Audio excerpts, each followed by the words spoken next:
¿Se me escucha bien, no? Creo que sí. Bueno, lo primero, agradeceros a todos vosotros que estéis con nosotros. Va a empezar mi compañero, que es Jorge Cajigas, que es socio de una compañía de consultoría en estrategia en organizaciones, el cual os puede ayudar mucho siempre que necesitéis redefinir organizaciones, planes estratégicos. Es un consultor que tiene muchísimos años de experiencia y bueno, que en muchas ocasiones hemos trabajado juntos en varios clientes y él va a ayudarnos a posicionar conceptualmente de qué forma dentro de nuestra organización vamos a poder potenciar el desarrollo de los equipos, ¿no? A través de la gestión del desempeño y a través de los planes de compensación, como las ventajas, qué beneficios tiene unir este tipo de soluciones. Entonces, yo sin más le dejo a Jorge que empiece su ponencia y luego yo os daré algunas pequeñas ideas, fundamentalmente sobre algunos temas un poquito más asociados a la tecnología y de qué manera desde SESA nos podemos también ayudar si es interesante para vosotros. Como digo, gracias. Podéis venir adelante si queréis, porque estamos aquí en plan familiar, con lo cual es muy estupendo. Bienvenidos a todos y, bueno, Jorge, te dejo. Buenos días. Gracias por estar aquí. No sé cuánta gente hay en la sala de al lado, pero deberían venir a esta y si no solucionan lo que aquí hablamos, es el momento de gestionar el absentismo. Aquí estamos para que las personas estén motivadas y estén comprometidas y tengan un propósito, ¿no? Y cuando eso sucede, pues normalmente no hace falta gestionar el absentismo. Entonces, aquellos se están equivocando de momento. Así que vosotros sois los que estáis acertados. Gracias por estar aquí en esta mañana madrileña. Ha habido una época que decidí no participar en charlas porque tenía la sensación de ser un charlatán. Entonces, a través de una reflexión pensé, bueno, quizás lo que haya que hacer es cambiar el sentido, ¿no? Y entonces lo mejor es seguramente compartir algunas de tus reflexiones, opiniones, y que cada uno coja algo que le parezca interesante para su vida profesional o personal, ¿no? Sin pretender ni dar una conferencia, ni pontificar, ni simplemente compartir tus experiencias, tus reflexiones e inspirar a otros, ¿no? Que al fin y al cabo es lo que yo voy buscando ya cuando estoy la mayoría de las veces ahí, porque lo que me apetece es aprender, ¿no? Entonces, bueno, lo que voy a tratar de hacer en estos 20-25 minutos y después intentemos dejar tiempo para que José Manuel entre un poco más en terreno, es como usar el Google Earth. Yo me voy a poner un poco lejos, os voy a dar un poco el entorno y el contexto, porque creo que eso es fundamental. Creo que si algo diferencia la función de recursos humanos o la gestión de personas de lo que puedan hacer las máquinas y los sistemas, todos estos sistemas que hay aquí, es tratar de acercarlo y aterrizarlo al momento, las circunstancias y la organización y la persona. Y eso, yo estoy a favor de la inteligencia artificial, como os voy a decir luego, pero creo que eso o lo hacemos nosotros dentro de un contexto o perderemos el sentido de la vida y de las organizaciones y de las empresas, ¿no? Entonces, creo que es importante entender el contexto. Entonces, vamos a meritocracia. Como uno también tiene que aprender, estuve revisando y en el año 2013 escribí un artículo en Expansión, ¿os acordáis? Expansión Empleo, se llamaba El Mundo Mercado, porque en aquella época era un suplemento del Mundo. Después pasó otra vez a Expansión. Y yo durante un tiempo he sido colaborador y había una un artículo que se llamaba Muy Personal, donde escribíamos algunos de forma reiterada, ¿no? Y ese artículo se titulaba ¿Mérito qué? Porque hacía ya varios lustros, unos 15 años, estamos en el 2013, o sea, hace como 27 años, pues yo hablaba en las organizaciones de meritocracia y me decían, ¿mérito qué? Y entonces les tenía que explicar lo que era la meritocracia. Porque además, así como en inglés meritocracy tiene un sentido, meritocracia en español tiene otro sentido. Los hispanos, la lengua española, la palabra cracia suena mal salvo para democracia. Todo lo demás es malo. Burocracia, cleptocracia, pero en realidad meritocracia, que algunos pensaban, dice, pero es una palabra inglesa. Digo, sí, pero viene del griego, de méritos y krazos, que es el gobierno de aquellos que valen. Entonces, el concepto meritocracia está bastante denostado por una filosofía igualitaria que no equitativa del ser humano. Entonces, el ser humano es único e irrepetible. Cada individuo en cada momento es diferente. Hay un libro muy interesante que se titula La individualidad humana, de un doctor, el doctor Largo, que fue director del Hospital de Pediatría de Zúrich durante más de 25 años y, por lo tanto, vio muchos casos y tiene una parte antropológica. Y entonces nosotros somos el resultado de una milésima de segundo de 3 billones de posibilidades aproximadamente de ser lo que somos. Un segundo antes, un segundo después hubiéramos sido diferentes en nuestra concepción. Pero lo que todavía es más importante es que cada uno, en los procesos de las capacidades que tenemos y los aprendizajes, somos diferentes. Incluso en los gemelos monovitelinos, en el momento de recibir una información, por ejemplo, de los padres, ¿no? o de personas a su alrededor, el procesamiento que hacen de desarrollo de sí mismos es diferente. Por lo tanto, cuando estamos hablando de las personas en una organización, pues es verdad que hay que tener unos marcos de referencia, pero hay que entender que cada uno somos diferentes. Y yo creo que ahí sí que la inteligencia artificial, sobre todo la generativa, puede darnos la oportunidad precisamente de tratarnos individualmente, ¿no? Por ejemplo, ¿por qué la seguridad social tiene que ser igual para todos? ¿Por qué tenemos que cotizar todos 30 días durante unos años? ¿Y por qué no puede ser diferente? ¿Por qué no puede ser diferente la jubilación? En vez de ser a los 65, pues habrá personas que a lo mejor hasta los 80, en esta vida en la que vivimos ahora, en la que podemos llegar a vivir 90 años con una cierta calidad de vida, ¿no? Y podemos aportar a la sociedad. ¿Por qué tenemos que retirarnos, ¿no? Yo vivo en un sitio rodeado de ingleses, juego con ellos al golf y me dicen, Jorge, ¿cuándo te vas a retirar, no? Retire. Digo, yo no me voy a retirar. Digo, estoy pensando lo de la jubilación porque viene de jubilus, que es alegría, pero lo de retirarme no. Entonces, ¿por qué no podemos individualizar? Que cada uno decida cómo se jubila, cuándo se jubila, de qué manera se jubila, cómo cotiza, cuánto aporta a la sociedad y por qué lo aporta. Porque si tenemos los mecanismos, es evidente que un transportista no puede estar hasta los 80 años, pero ¿por qué un profesor, un catedrático no puede estar hasta los 80? Es verdad que tiene lo de los profesores catedráticos eméritos, pero eso puede trasladarse hoy día en las sociedades modernas y del primer mundo, podemos trasladarlo a muchísimos de nuestros trabajos, que son trabajos más mentales, más de servicios y no tan industriales, ¿no? Y por ahí es por donde quería empezar, ¿no? Entonces, ¿mérito qué? Pues eso, meritocracia.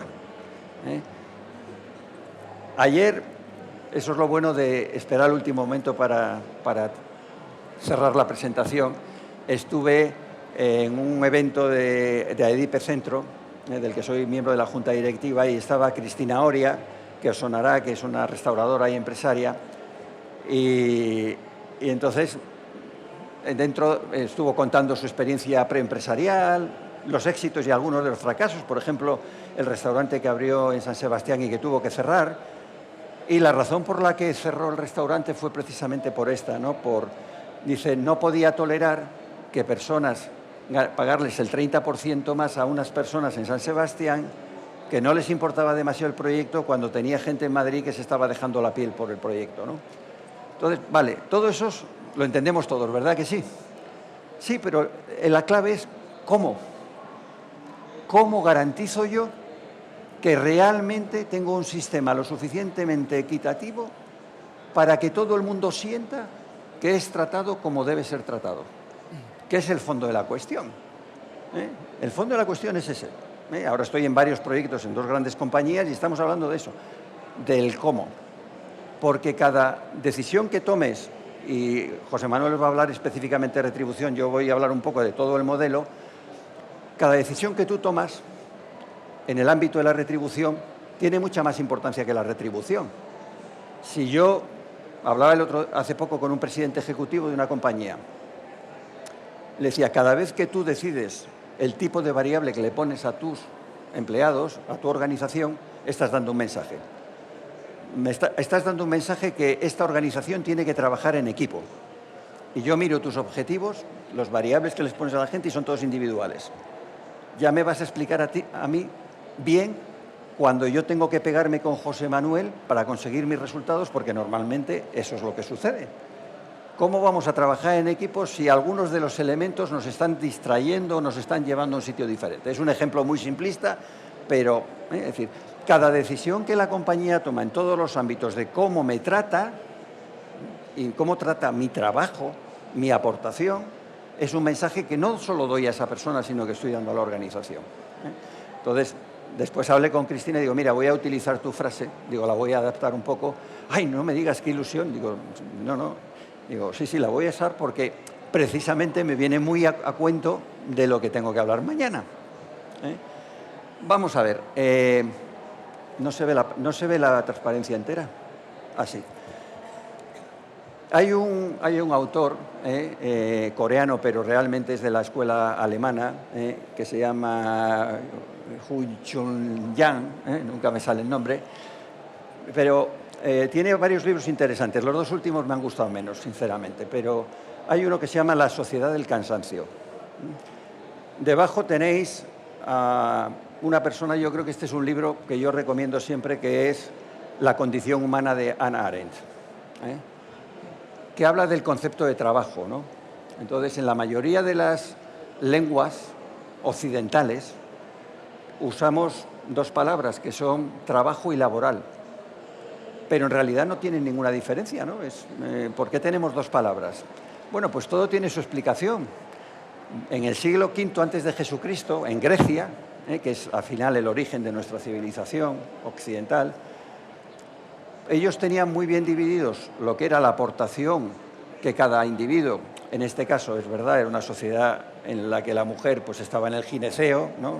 Aquí por suerte ya hemos avanzado y ya no hablamos de mujer y de hombre, sino hablamos de personas, ¿no? Era, por un lado, las obligaciones que tenía como el resto de los animales, que era cuidar a la plebe, hacer que la especie sobreviviera, que eran las labores más domésticas, y para eso tenían una palabra que era la palabra que equivalente a lo que es trabajo, y después estaba la labor. Y la labor era lo que cada ciudadano de la polis aportaba a la sociedad. Entonces, estaba estratificada la sociedad, de tal manera que debajo estaban las labores, digamos, más básicas, ¿no? Es decir, la agricultura, porque eran cosas que se consumían inmediatamente. Es decir, que la polis, la política de verdad, las consumía inmediatamente. Y así se iba subiendo. ¿Quién estaba en la parte de arriba? Pues después estaban los artesanos, después estaban los artistas, los arquitectos, los escultores, los filósofos. Por eso conocemos mucho de los filósofos griegos, porque estaban en la parte alta porque ya nos conectaban con las ideas, y arriba del todo estaban los religiosos, porque eran los que nos conectaban con el Olimpo, con el más allá, ¿no? Hoy día, si hiciéramos la estratificación de nuestra sociedad, a lo mejor resulta que aquí estaban los cocineros, hablando de Cristina, ¿no? O los futbolistas, bueno, seguramente dentro de 2500 años, pues lo que quedará de nuestra sociedad, a lo mejor, pues es eso, son cosas diferentes. Yo no digo que sean buenas ni malas, ¿no? Y esto conecta con esta parte, ¿no? En ese libro, en La sociedad del cansancio del autor coreano, que conecta con Hannah Arendt en algunas partes, habla de la sociedad disciplinaria y la sociedad del rendimiento. En la revolución industrial en el siglo XIX, finales del XVIII, lo que se produce es un cambio que es el cambio del trabajo del ser humano. Entonces, hubo un movimiento, el ludismo, no sé si habréis oído hablar de él, que lo lideraba un señor que se llamaba Alan Ludd y que iba en contra de que las máquinas textiles entraran en las fábricas porque iban a destruir mucho empleo. ¿Os suena, verdad? ¿Qué ocurrió? Pues el pobre Alan Ludd lo pasaron a cuchillo, es decir, lo mataron, y no sucedió lo que él pensaba o su grupo pensaba. En realidad sucedió algo muy diferente, que es que aumentaron muchísimo los trabajos. Pero lo importante no es si aumentaron los trabajos. ¿Cuál fue la consecuencia, en mi opinión, más grave? Fue la degradación de la aportación de valor del individuo a la sociedad. Eran trabajos que eran básicamente donde las máquinas no llegaban. Éramos un sucedáneo de la máquina. Que se moría uno, otro nuevo. No hacía falta un artesano textil, por ejemplo, tardas 10 años en que tenga un poco de conocimiento, ¿no? En ese momento eran reemplazables. Y eso ha estado sucediendo casi hasta el periodo de entreguerras. Es decir, los trabajos es cuando nacen las organizaciones sindicales para respetar los derechos. Es decir, es donde realmente se hace un cambio fundamental. ¿Cuál era el elemento de medida? Conectando con la evaluación del desempeño, pues el elemento de medida era el rendimiento puro y duro, ¿no? Había unas productividades y había que sacarlas, y las personas se deslomaban. Las vacaciones, que hoy seguimos manteniendo un sistema de vacaciones de un mes, eso no tiene mucho sentido en esta sociedad de hoy en día. Hoy yo lo que quiero es tener los días que me interesan, las horas que me apetecen para disfrutar de mí, pero no necesito un mes. Un mes era, antiguamente, pues cuando el minero estaba absolutamente destrozado y se tenía que recuperar físicamente. Nuestros problemas hoy no son físicos, son de otro tipo. Entonces, ese es el movimiento. Entonces era la sociedad disciplinaria, ¿no? La sociedad disciplinaria tenía enfermedades exógenas. Y todo lo que hemos creado en la sociedad, las medicinas, los antibióticos, eran para solucionar ese tipo de problemas, los musculares, ¿no? Vamos ahora, ¿dónde estamos ahora? Estamos en la sociedad del rendimiento. La sociedad del rendimiento es una sociedad en que es el individuo el que decide lo que aporta o lo que no aporta y cuándo lo aporta. ¿Y cómo gestionamos esto? Pues de forma muy diferente. Todos nosotros podemos estar en un sitio, pero no aportar, ¿no? Es decir, no es tan importante el absentismo físico como el absentismo mental, ¿no? Hay alguien por ahí que dice, no me preocupa los que no están, me preocupan los que están pero no están. Entonces, en la sociedad del rendimiento es el individuo el que coge la manija de lo que aporta o no aporta y lo hace de forma bastante libre. Es decir, por lo tanto, tenemos que encontrar modelos en los que las personas sean motivadas. ¿Cuáles son las enfermedades de hoy en día? Las mentales. ¿Por qué hablamos de salud mental? ¿Pero qué mecanismos estamos utilizando para resolver la salud mental? Los medicamentos de las enfermedades exógenas de la revolución industrial. Y no nos vamos a curar. Podemos tomar todos los Prozac y todas esas cosas. Yo no tengo ni idea, gracias a Dios. Nunca he tomado nada de eso. No vamos a solucionar el problema porque el problema está en nosotros. Nosotros somos nuestro primer problema. Es decir, el autor dice, esto es mi interpretación, que nos hemos vuelto muy narcisistas. Y entonces competimos contra nosotros, tenemos que estar siempre ocupados, tenemos que estar haciendo, tenemos que retarnos a nosotros mismos. Ya sabéis el mito de Narciso, ¿no? Que se vio tan guapo, que quería ver a esa persona tan guapa que se ahogó. Bueno, pues eso es lo que nos pasa, que nos ahogamos en nosotros mismos. Tú ves la agenda hoy en día de los fines de semana de la gente y no tiene ni 2 minutos, porque es que ahora voy al parapente, después me voy al pádel, después llevo a los niños a no sé dónde, después queda para cenar. ¿Y dónde está el tiempo para pensar? ¿Dónde está el tiempo para la vida contemplativa? Porque eso es muy importante para seguir viviendo nuestra vida. Y la empresa es un elemento diario de nuestra vida. Voy a seguir. Podemos hacer varias cosas. Este es un cuadro que a mí me gusta tener muy presente cuando uno va a diseñar o a implantar cualquier tipo de solución. Es decir, tenemos el diseño, por decirlo de alguna manera, y la implantación o la materialización. Dependiendo de cómo sea, pues estás en un lugar o en otro, ¿no? Es decir, si yo diseño bien, que es lo que llamamos la equidad formal, y además lo utilizo bien, pensemos en el tema de la evaluación del desempeño, estaré en un modelo óptimo, que además tengo que revisar, porque los modelos son dinámicos, no son estáticos. Si yo monto un modelo de evaluación del desempeño y resulta que de ahí se derivan una serie de cuestiones de retribución que luego José Manuel os contará un poco más en detalle, pues me van a coger el truco a los 4 años. Si yo monto un modelo de equidad y pongo el foco en competitividad externa, pero me olvido de la meritocracia, llegará un momento que mi organización pensará que lo único que puedo hacer es aumentar mis responsabilidades para que me suban de nivel, porque es la única manera de subir, con lo cual estás yendo en contra de la aportación de valor del individuo, por poner un ejemplo, ¿no? ¿Dónde están los riesgos? Pues que diseñe mal, pero implemente bien. Bueno, es decir, no lo hemos hecho bien, pero la materialización no está siendo mala. Tengo la oportunidad de rediseñar, ¿no? Pero ¿qué ocurre cuando diseño mal e implemento mal? Pues ocurren varias cosas, que es un sistema completamente dañino. Porque lo peor que nos puede suceder es que yo piense que mi organización está siendo injusta conmigo. La palabra justicia la emplea el individuo, las organizaciones debemos emplear la equidad. Es decir, yo trato con equidad.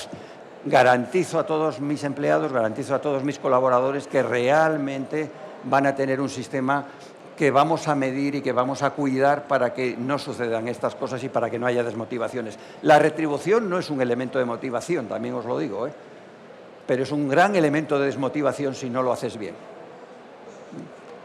Entonces, al final, debe formar parte, no voy a entrar mucho en detalle, pero en un plan de gestión de personas integrado donde tú vayas, eso es una tolva, tú vas metiendo datos y a partir de ahí la organización toma sus decisiones. Y entonces, muchas organizaciones me encuentro y me dicen, no, es que nuestros directores y nuestros managers no tenemos que andar detrás de ellos para que hagan las cosas. Digo, y no sabemos cómo gestionar, porque no tenéis un modelo en el que realmente todas las decisiones de la organización estén fundamentadas en ello. No tenéis el impacto que deberíais tener. Vuestros sistemas, vuestras políticas no están alineadas. Podéis tener un sistema de desempeño muy bonito que si no está conectado con los modelos de retribución y con los modelos de promoción, no tienes nada que hacer. Por lo tanto, el objetivo, por eso os decía que hay que poner en contexto, es tener un modelo integrado de gestión de personas donde cada pieza sirva a esa tolva donde vamos a meter en la coctelera todas las materias primas para que nos salga la bebida que queremos tomarnos, no la que no nos queremos tomar, para que no salga ni muy amarga ni demasiado dulce, para que salga como tiene que ser. Ese es el gran reto, no el implantar el modelo superferolítico, de evaluación del desempeño, no, el que tú necesites para los objetivos que os habéis marcado. Este es un modelo que yo he utilizado muchas veces y que no tiene nada, no es nada científico. Las personas en las organizaciones hacen cosas y las hacen de una determinada manera, ¿no? Entonces, son los qués y los cómo. Entonces, las organizaciones pues tienen, en la parte de los qués, pueden tener lo que son las propias funciones y actividades de cada una de las puestos que tengan. Y no estoy hablando de modelos muy rígidos y muy basados en la tarea, ¿no? Hoy tenemos que ver desde otra perspectiva cuál es el propósito de cada puesto, ¿no? Y la razón de ser. No hay que entrar mucho en detalle, para lo cual, pues tienes un modelo, a las personas se les dice lo que esperamos de ellas. Todavía en España el 60% de las personas no sabe muy bien cuáles son las razones más poderosas de por qué están en la organización. O sea, que es una mala manera de empezar. ¿Cómo voy a evaluar a alguien si no saben qué le voy a evaluar, ¿no? Yo lo que intento es, no siempre con éxito, también os lo digo, decirles a las organizaciones, oye, pregúntale a esta persona qué hace, qué se siente bien, dónde aporta valor, y después ya lo adaptamos, pero vamos a empezar por ellos, ¿no? Por cada uno de los individuos. Después ya veremos en el conjunto general cómo podemos ser más eficientes, ¿no? Pero vamos a contar en primer lugar con las personas, ¿no?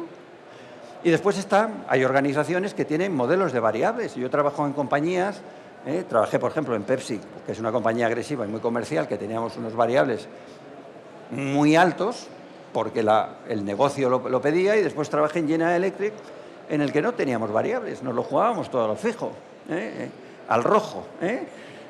Entonces, ¿por qué? Pues porque éramos una compañía, Pepsi era una compañía que estábamos en el tercer cuartil, porque había que atraer mucho talento, sobre todo había que fichar algunos de Coca-Cola también, y en General Electric éramos la compañía más admirada del mundo.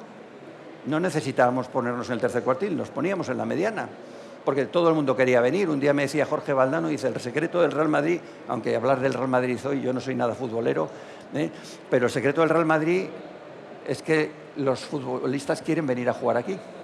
Y esa es una ventaja a la hora de ofrecerles los contratos. Te lo presenté una vez a Jorge Valdano, un día que tomamos café, ¿no? ¿No estabas tú conmigo allí en Alcalá? Sí, te presenté a Jorge Valdano, sí, seguro. Yo tengo una muy buena memoria. Muy mala memoria. Yo tengo muy buena memoria. Y después están los comos. Sí, en la puerta de Alcalá estábamos tomando un café y te lo he presentado. Los comos son la competencia... Claro, no me acuerdo.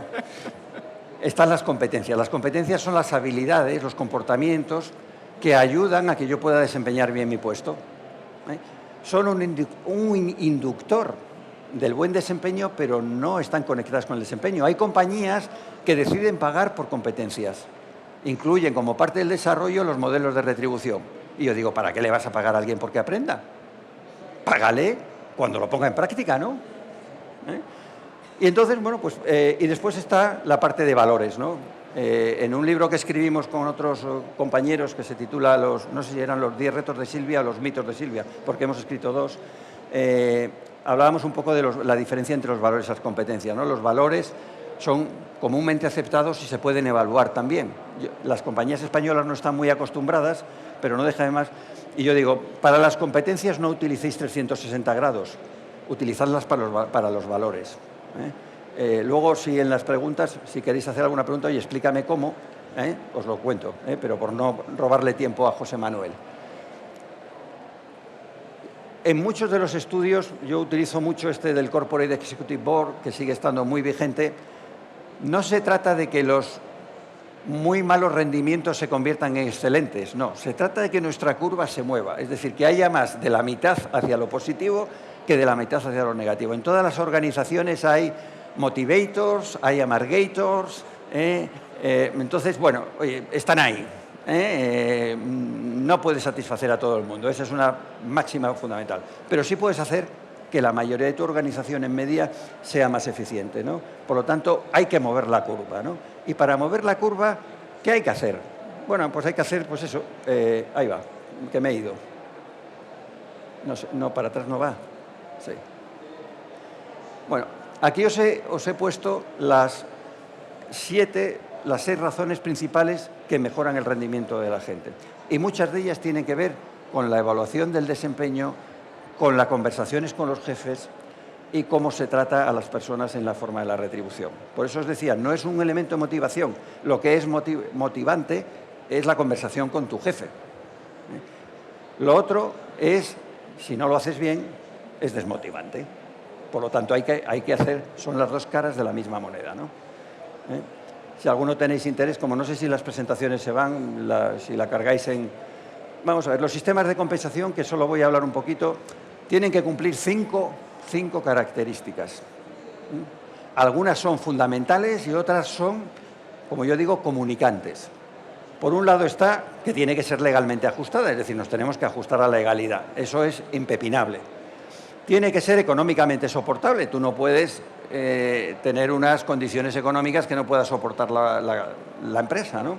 Tienen que estar vinculadas a la contribución, que es en la parte que estamos hablando. Y arriba hay dos que yo las llamo las comunicantes, que son internamente equitativa y competitiva externamente. ¿Por qué son vasos comunicantes?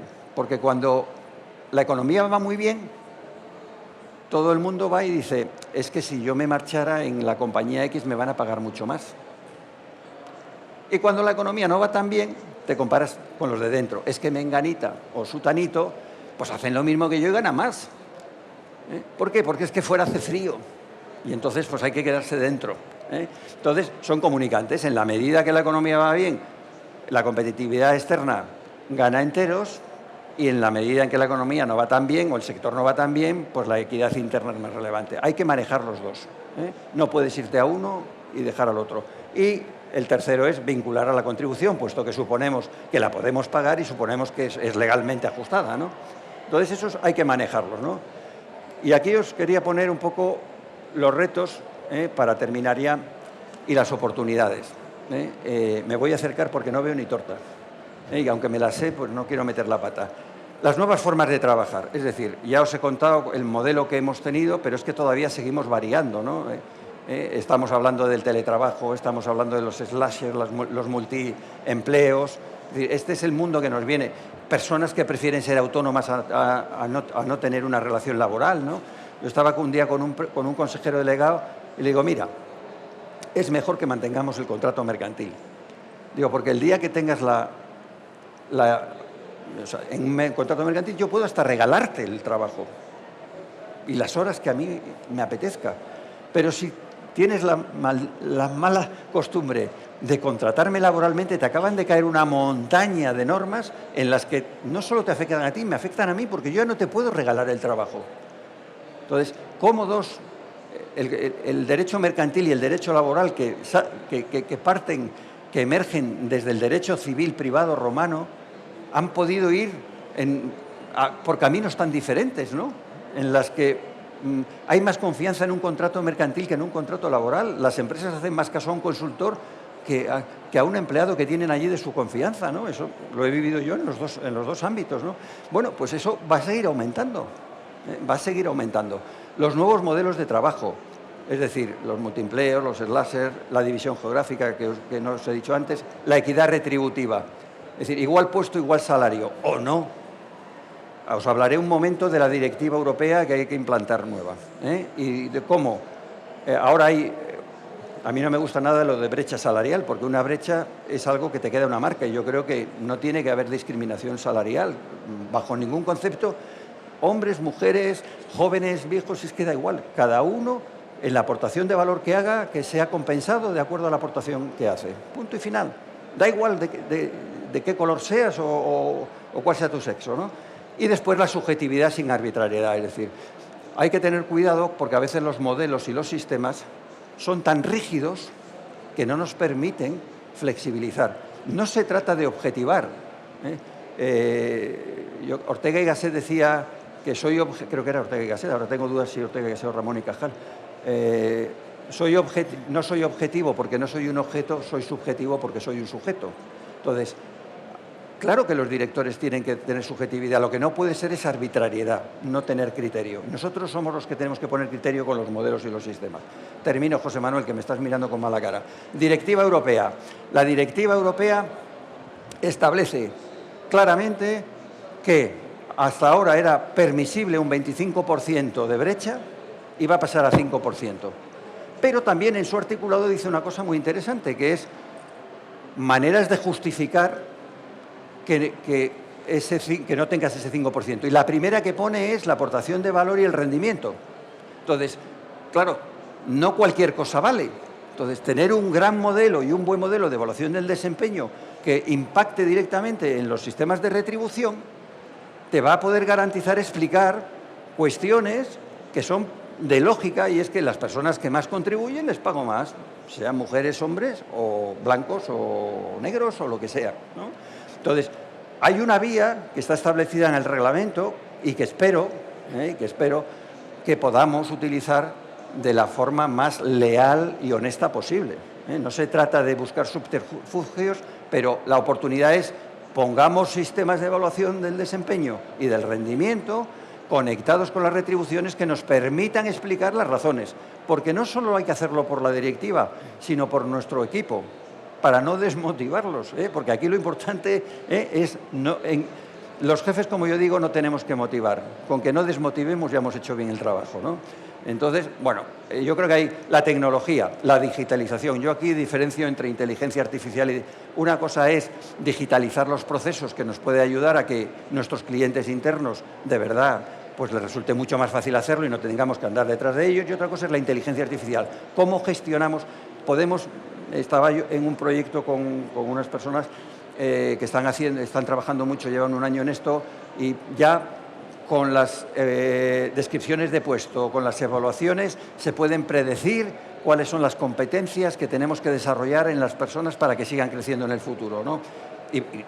Y más complejidades, pero no quiero entrar en ellas, ¿no? Entonces, bueno, tenemos ahí unos retos, tenemos unas oportunidades, algunas no nos va a hacer más remedio. Fijaos lo absurdo de... Yo soy un convencido de la desregulación, o sea, a mí no me gusta nada que me regulen, ¿no?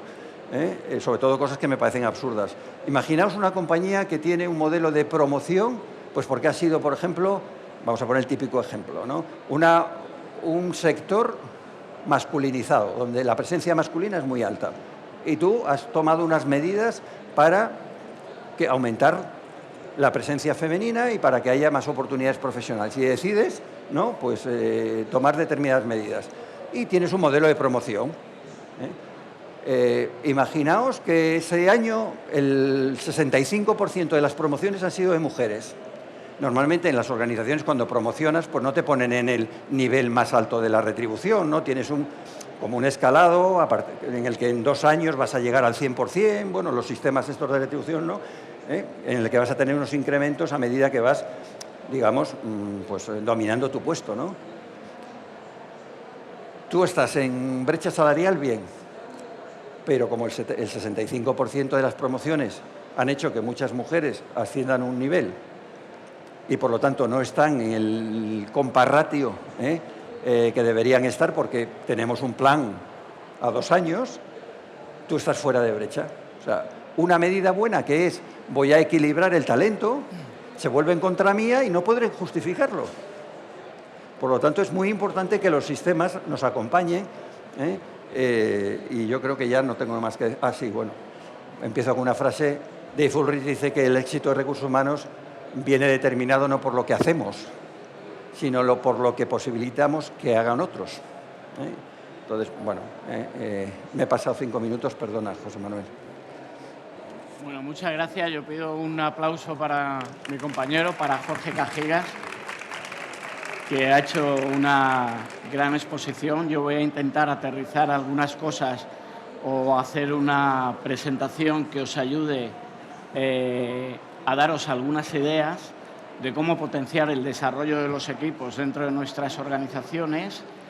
La ponencia, como sabéis, es basarlo en gestión del desempeño, en los procesos de evaluación de gestión del desempeño, asociándolos a planes de compensación o a planes de retribución. Durante mi ponencia, las ideas que voy a intentar trasladaros son 3 fundamentales o 3 pilares fundamentales para mí, que es que estas herramientas nos van a ayudar en la organización a mejorar la motivación y el compromiso de nuestros empleados. Una manera clara y muy importante, como decía Jorge, muchas veces algunos de los empleados que tenemos dentro de nuestra organización no tienen una claridad de cuál es la misión, cuál es la visión que tiene nuestra organización, cuál es la estrategia. Bueno, pues yo creo que estas herramientas de gestionar el desempeño, uniéndolo a planes de compensación, nos van a ayudar a poder hacer una alineación de los objetivos empresariales con los objetivos personales. Uno de los mayores poderes que tenemos en cualquier compañía, y creo que Jorge lo ha estado comentando un poco, es el feedback, es estar hablando continuamente con las personas de nuestro equipo. Si no explicamos bien a las personas dónde quiere ir la compañía, dónde tenemos que llegar, los porqués, por qué tenemos que estar ahí, para que ellos puedan asumir, entender y hacer suyos, yo casi sería partidario, evidentemente, en qué tipo de compañía, de hacer mejores explicaciones y que prácticamente los objetivos hasta se los pusieran las personas, que vieran, oye, yo estoy alineado con este compromiso y con estos objetivos que tiene la compañía. Otro punto que quiero comentar un poquito, ¿no?, de alguna forma, es por qué es esencial tener estas herramientas dentro de nuestra organización. Evidentemente van a ayudar a mejorar el bienestar de los empleados. Y el último punto es, oye, cómo la tecnología en todo el proceso, a través de un proceso de digitalización, os puede ayudar, bueno, pues a tener herramientas que sean sencillas, que sean fáciles y que nos den estos parámetros para tener un modelo de gestión de desempeño asociado a los modelos de compensación. Bueno, un tema fundamental que a mí me parece y que Jorge ha estado explicando de una manera excelente, es que definamos los objetivos. Los objetivos tienen que ser, bueno, yo creo que todos los conocéis, ¿no?, de tipo SMART, ¿no?, que tienen que ser específicos, que tienen que ser medibles, que tiene que ser alcanzable, no podemos dedicarnos a definir objetivos inalcanzables, y que tienen que ser en un tiempo determinado, y las personas tienen que conocerlo. Oye, tenemos este proyecto, tenemos este objetivo, lo vamos a evaluar, vamos a compartirlo con vosotros y lo vamos a hacer juntos, y se hace en estos momentos, en este tiempo, y esto es muy útil porque al final ayuda a la persona a entender muy bien qué se espera de ella. Por otra parte, tenemos que establecer unos KPIs de desempeño. Estos KPIs pueden ser de distinta tipología, como bien conocéis. Bueno, pues unos pueden ser claramente cuantitativos, que son absolutamente medibles, que son numéricos y que son muy sencillos. Oye, ventas, producción, costes. Otros que pueden ser mucho más cualitativos, pues relacionados con satisfacción del cliente. Bueno, todos ellos evidentemente tenemos que ir alineándolos con los objetivos y con la estrategia que tiene nuestra compañía. Otros pueden ser indicadores relacionados con el resultado o indicadores de proceso, que también son muy interesantes. Oye, ¿este proceso que estamos definiendo está siendo suficientemente eficiente y efectivo dentro de la organización o no lo es? Otra clave que a mí me parece importante, ¿no?, de vincular entre la compensación y la gestión del desempeño está relacionado con la transparencia y la comunicación. Si nosotros no tenemos transparencia organizativa, yo creo que es mejor no poner estos modelos en marcha. La transparencia, ¿qué significa o cómo también ayuda a la tecnología? Bueno, pues la transparencia significa que todas las personas que están involucradas en el proceso tengan a disponibilidad la misma información en el mismo momento, sean tanto los evaluados como los evaluadores. Todo el mundo tiene que conocer bien las informaciones y tener una gran comunicación. También la comunicación nos va a ayudar mucho, no solo en definir el proceso, sino en diseñar muy bien y en comunicar muy bien, informar muy bien a todas las personas que participan del proceso cómo son estos objetivos y qué tenemos que conseguir.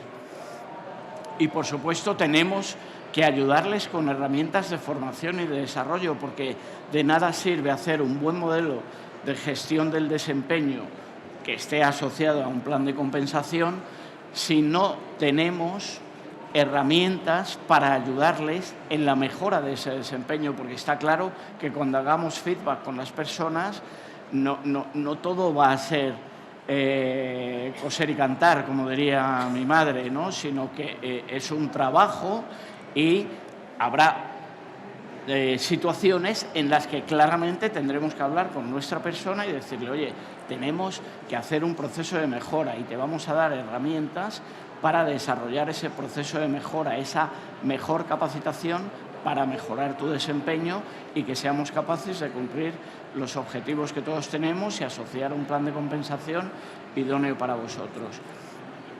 Y también tener la capacidad dentro de estas herramientas de desarrollar, es decir, establecer, si es posible y si lo hemos analizado y definido así, un plan de carrera, una trayectoria profesional para las personas que están dentro de la propia organización. Y la otra parte que no quiero olvidar es hacer una revisión continua del feedback, ¿no? Con retroalimentación y, como decía, con capacitación. Y también esa capacitación me parece muy importante, incluso antes dentro del propio proceso, del diseño del proceso, el establecer bien cómo tenemos formar a los equipos, en cómo dar el feedback y las personas también que lo van a recibir, qué deben de recibir de él. O sea, cuanta más comunicación y más trabajemos juntos, mucho mejor va a ser. ¿Qué ventajas vinculan a un modelo de gestión del desempeño unido a la compensación? Bueno, pues algunas ventajas que dan estos sistemas desde mi punto de vista es que claramente van a aumentar la motivación de las personas dentro de la organización.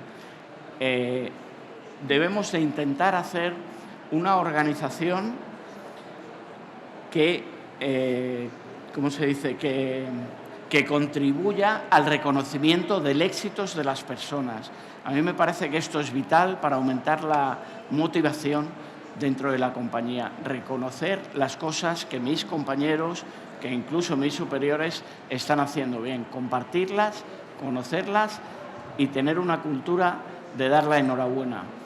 Como he dicho, tener la alineación de los objetivos entre lo que necesita la compañía, dónde está dirigida, cuál es su estrategia,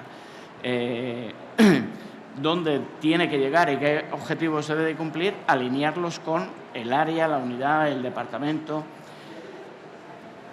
También es verdad que hacer una organización donde se reconozcan los éxitos y se reconozca el buen desempeño de las personas, esto no sea solo reconocido, sino que sea recompensado, hace que sea una organización, desde mi punto de vista, de alto rendimiento y también tiene una atracción muy importante del talento, así como retención, porque a las personas nos gustan que nos reconozcan el logro que conseguimos dentro de nuestra compañía y nos gustan que nos valoren en relación al proyecto donde estamos involucrados. Esto a la vez se puede también informar en las propias web de empresa de cómo están asociando este tipo de modelos de gestionar el desempeño unido a planes de compensación y hay muchas personas que pueden ser atraídas por esta tipología de compañías donde sean reconocidos el éxito y el desempeño que están teniendo.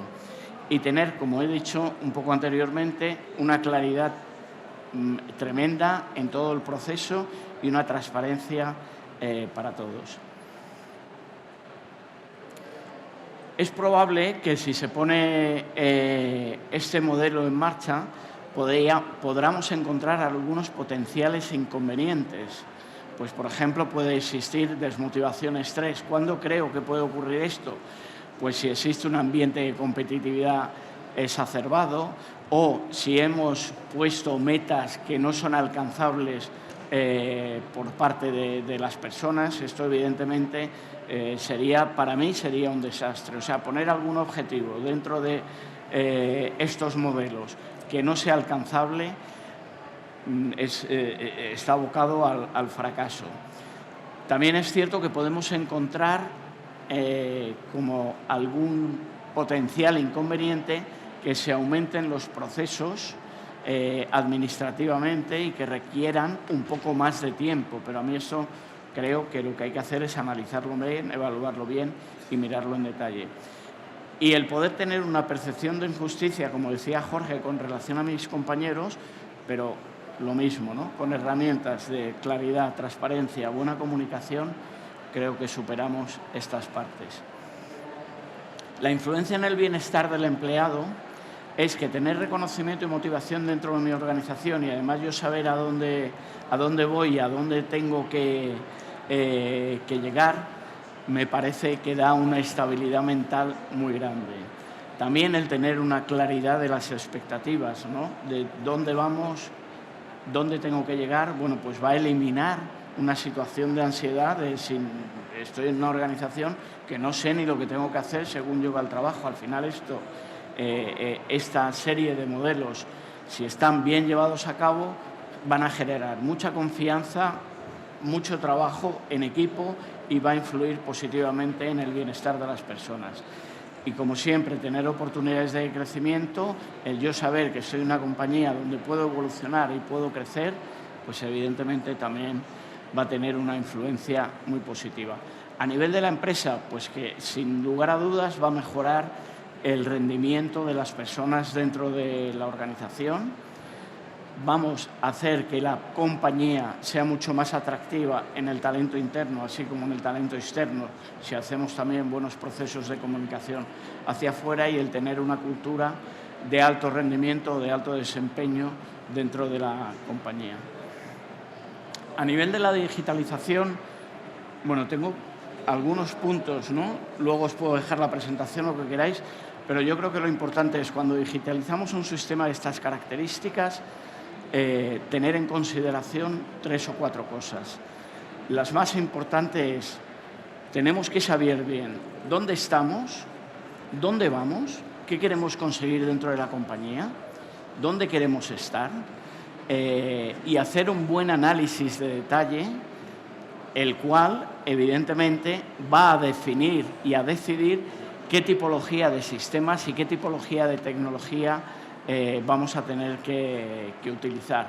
Es evidente que tendremos que utilizar sistemas de evaluación de desempeño automatizados, es evidente que tenemos que hacer mucha automatización de los procesos, alineación de los objetivos, cálculo de la compensación. Bueno, todo esto con las herramientas de hoy en día, tener buena comunicación del feedback, que todo sea digitalizado, automatizado, y bueno, pues planes de desarrollo, como hemos comentado y demás. Y algo muy importante, 2 puntos nada más.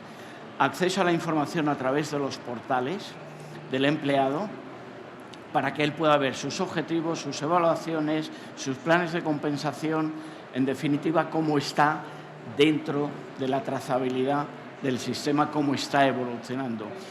Y otro tema que a mí me parece fundamental es que el sistema sea un sistema integrado. Esto es, por ejemplo, lo que es SESAN. SESAN es un HRIS, es un Human Resource Information System, donde todos los componentes que vamos a utilizar en un modelo de gestión del desempeño y en un modelo de planes de compensación somos capaces de tenerlo integrado. Entonces, la integración de las herramientas y de las diferentes soluciones nos parece que es un punto crucial y un punto fundamental. La tendencia de futuro, como hemos dicho, es relacionar estos sistemas con la IA, pero yo creo que ahí estamos comenzando a dar pasos todos los productores de tecnología y en ningún caso lo que me parece es que se vaya a perder el feedback humano. O sea, es absolutamente inconsistente poner un proceso que solo vaya a estar gestionado por inteligencia artificial. No tiene ningún sentido.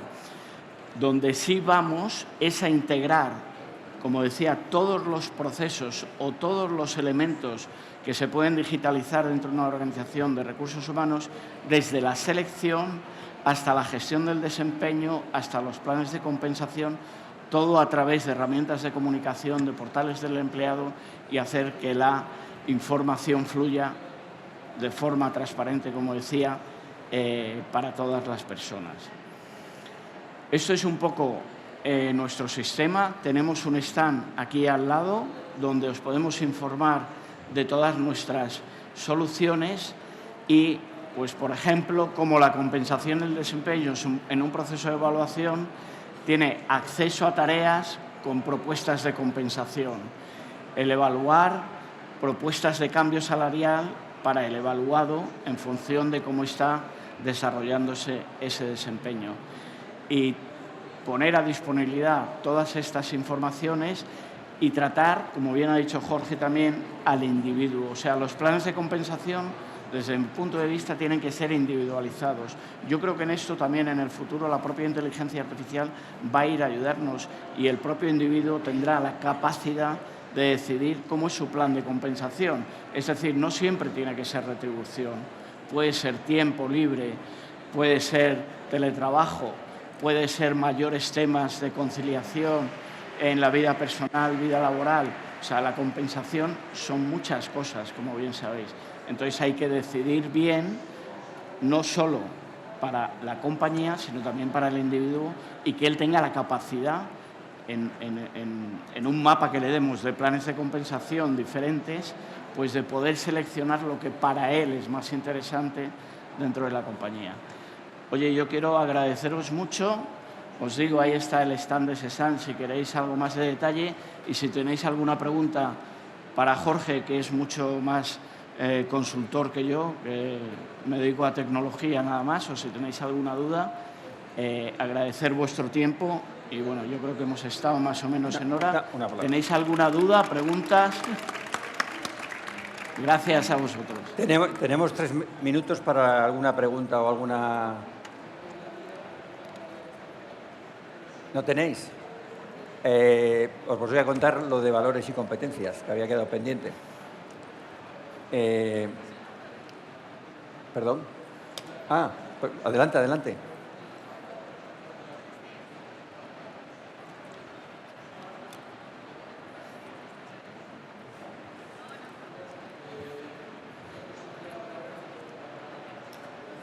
Vente aquí y lo preguntas aquí. Sí, si quieres aquí... Es que no se oye. Sí, una pregunta y... Gracias. ¿Tengo que subir? Así te oyen los demás. Sí, aquí. Y ahora nos das una ponencia. Buenos días. Mi nombre es Cecilia D'Aristi. Yo soy psicóloga industrial dominicana. Un placer, de verdad, haberlos escuchado. En vista de que usted es más de tecnología, mi pregunta es más a esa área. ¿Cómo usted ve la implementación de recursos humanos ya a nivel digital? ¿Cómo usted cree que pueda, vamos a decir, que hacer todo el proceso un poquito más rápido y de manera más eficiente? Bueno, tenemos que mirar qué herramientas tenemos dentro de la compañía. Como he dicho antes, hay que analizar, de un lado, las herramientas que tenéis actualmente, de otro lado, qué modelo de gestión del desempeño y de plan de compensación queréis poner en marcha, si con las herramientas que no tenéis actualmente se ve que no es suficiente, que no son suficientemente ágiles, que no ayudan en la comunicación, que no tienen suficiente transparencia, que no tienen parte del portal, pues analizar otras en el mercado, ¿no?